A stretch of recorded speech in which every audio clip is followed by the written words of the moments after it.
to be an, this is part of another thing that I teach, which is I call it earthling theory. I teach it as a theory of art, but it's actually a theory of humanity.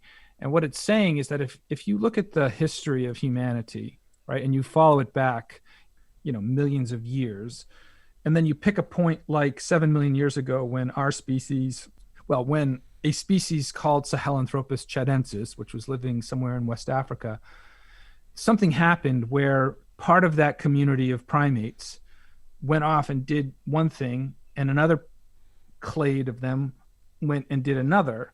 And that separation evolved into the separation or the difference between us and like modern chimps. So for example, what I'm really saying is that the last universal common ancestor of modern humans and chimps was this species that we call Sahelanthropus chadensis.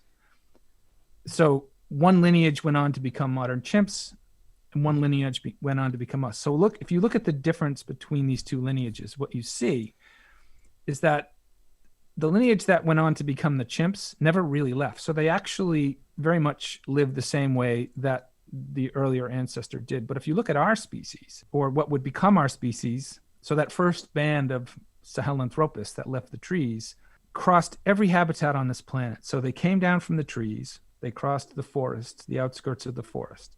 Then generation after generation, they crossed grasslands. And then they skirted a river. And so generation after generation lived alongside this river. And then they went and crossed, into the mountain ranges. And so they lived in the mountains. And then they came down the other side, and there was this vast plain. They lived there for generations.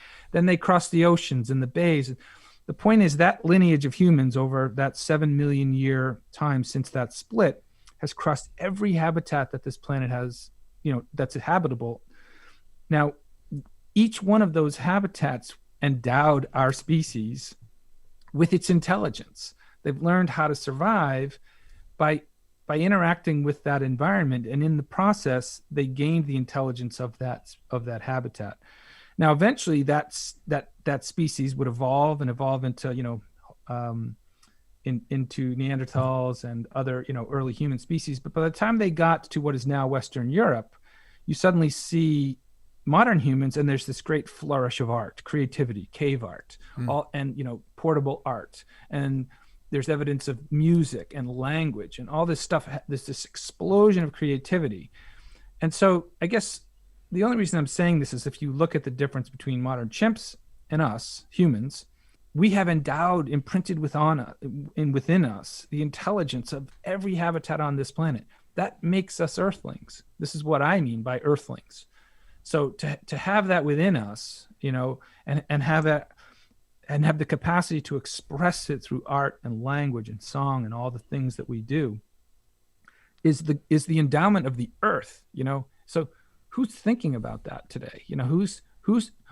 I work with a lot of artists, and many of them feel a deep connection to nature and a deep sensitivity and a deep gratitude, but they don't have that story to make what they feel intuitively real. It's just an intuition. Whereas what science is showing us is that actually, no, your creative impulse and your impulse to feel connected to the world is embedded within you over the scales of geologic time. And it's a gift. That's what it means to be an earthling. It's not some science fiction nerdy category. It's actually, we embed everything about this earth. I'm sorry, I'm going on and on again. No, that was great, man. I followed that whole thing.